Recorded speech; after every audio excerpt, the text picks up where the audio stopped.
Il y a différentes informations, que ce soit sur les enfants, l'école, les transports. Et puis, il y a un autre domaine, si je puis dire, ou en tous les cas, sujet où il faudra encore de la patience. Il s'agit des cultes, des religions, de la spiritualité, d'ailleurs, de manière générale.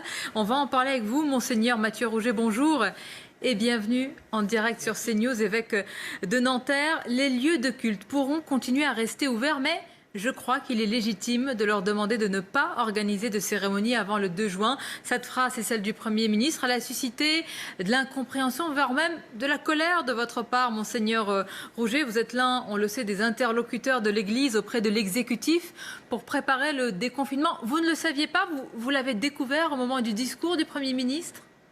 On nous l'avait laissé pressentir, plus ou moins, mais nous n'avions pas eu de vraie réponse à nos propositions de déconfinement. Nous avions fait des propositions extrêmement rigoureuses qui nous mettaient déjà à peu près au niveau de ce qui se pratique aujourd'hui dans les grandes surfaces. Et donc, vraiment, nous sommes désireux de participer de tout notre cœur à l'effort national. Nous ne sommes pas du tout demandeurs de manque de rigueur sanitaire. Nous ne demandons aucun privilège pour l'Église, mais il nous semblait que nous avions proposé un moyen de recommencer le culte de manière extrêmement encadrée. Et puis c'est vrai que l'annonce a été un peu brutale, un peu lapidaire et un peu blessante. Mais maintenant, pour nous, l'important, c'est d'avancer. Donc nous allons continuer à vivre à la fois notre foi et notre engagement de terrain auprès des plus pauvres dans le cadre de ce qui est possible, en l'exploitant au maximum. Et puis, moi, je ne désespère pas que nous continuions à discuter avec les pouvoirs publics. Le Premier ministre a pas mal insisté, vous y avez fait allusion sur d'autres sujets dans votre journal, sur le plan local. Et c'est vrai que comme évêque, nous parlons constamment avec nos préfets, avec les maires de notre département, et nous travaillons dans un excellent climat depuis le début du confinement sur le plan de la solidarité. Il y a eu encore davantage que d'habitude de collaboration entre les maires et les paroisses.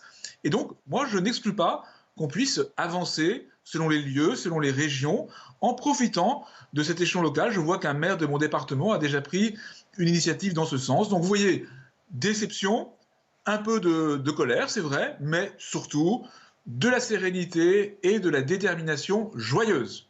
Et ce qu'on pourrait dire, Monseigneur Rouget, c'est que la communion spirituelle, elle continue. Elle permet de faire le lien entre les croyants. Peut-être pas besoin pour l'heure actuelle de présence physique, de rapprochement, puisque la spiritualité, j'imagine que c'est ce que vous allez dire, peut établir ce lien qui n'est pas rompu. Alors je vous remercie beaucoup d'évoquer sur votre chaîne la communion spirituelle. C'est une réalité magnifique.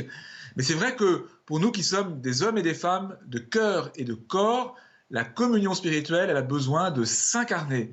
Et donc les fidèles ont vraiment le désir de se retrouver corporellement pour célébrer leur foi ensemble. Ce n'est pas possible, nous le regrettons, mais nous avançons et si j'ose dire, nous positivons pour être des témoins de l'amour de Dieu dans notre foi et dans notre engagement de terrain auprès des plus pauvres.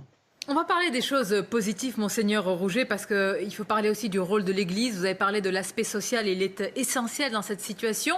Mais on peut noter que dans différents pays, je prends l'exemple de l'Italie qui a aussi présenté, c'est le Premier ministre Conte qui a présenté son plan de déconfinement. Il y a une réaction vigoureuse de l'Église, l'Église catholique qui occupe un très grand rôle évidemment en Italie. Il y a eu de la colère aussi, comme s'il y avait une forme d'impatience, de colère aussi aux États-Unis. On a vu des petites églises qui ont ouvert, des églises évangéliques aussi qui prennent, j'allais dire, leurs propres initiatives. Qu'est-ce que vous pensez ici et là de ces mouvements qui dépassent la doctrine nationale, qui s'affranchissent aussi des règles?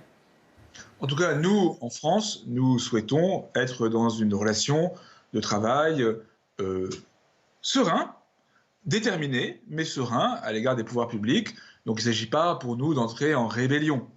Mais en même temps, il faut discuter pour que les choses se passent paisiblement et parfois le sentiment de ne pas être suffisamment bien considéré peut générer de l'agressivité et des réactions qui ne soient pas pour autant ajustées.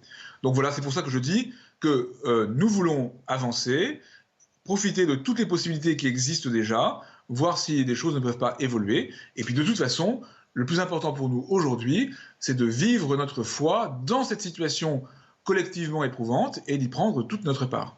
Pour conclure, Monseigneur Rouget, Une leçon, on vous demande une leçon pendant ce confinement. On imagine que vous avez beaucoup réfléchi, vous avez eu le temps aussi comme nous tous, mais que vous avez beaucoup réfléchi. Évidemment, ça concerne l'Église sur le sens de la vie également. Peut-être il y a des leçons également avec ce confinement, malgré tous les aspects évidemment négatifs, les grandes souffrances, les douleurs, les drames, les pertes aussi. Il peut y avoir aussi un aspect positif. Merci de cette belle question. Je dirais trois choses. D'abord, la place de la fragilité. Nous pensions que notre société était toute puissante par sa technologie et nous faisons une expérience d'humilité, de fragilité. Eh bien, aujourd'hui, il faut nous rappeler que dans la société, les plus fragiles sont à la première place et c'est notre rapport aux plus fragiles qui dit la vérité de notre rapport à la société. Ensuite, la fraternité. Vous évoquez la communion spirituelle et au-delà même de cette communion spirituelle entre les croyants, il y a dans notre société aujourd'hui une attention renouvelée des uns aux autres, en particulier aux personnes isolées. Et ce renouveau de la fraternité, eh bien, il devra nous accompagner durablement.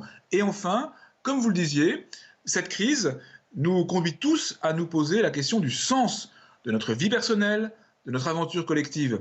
Et c'est pour cela qu'il ne faut pas mettre les religions au banc de la société, parce que pour la reconstruction qui s'annonce, elles auront, avec tous les intellectuels, avec toutes les familles spirituelles, avec toutes sortes de réalités de la société, à jouer un rôle important, un rôle d'approfondissement et un rôle fédérateur. Merci Monseigneur Rouget, merci évêque de Nanterre d'avoir été notre invité dans cette édition de Midi News. Alors il y a le sens de la vie et on va revenir à des considérations, on va dire, plus pratiques.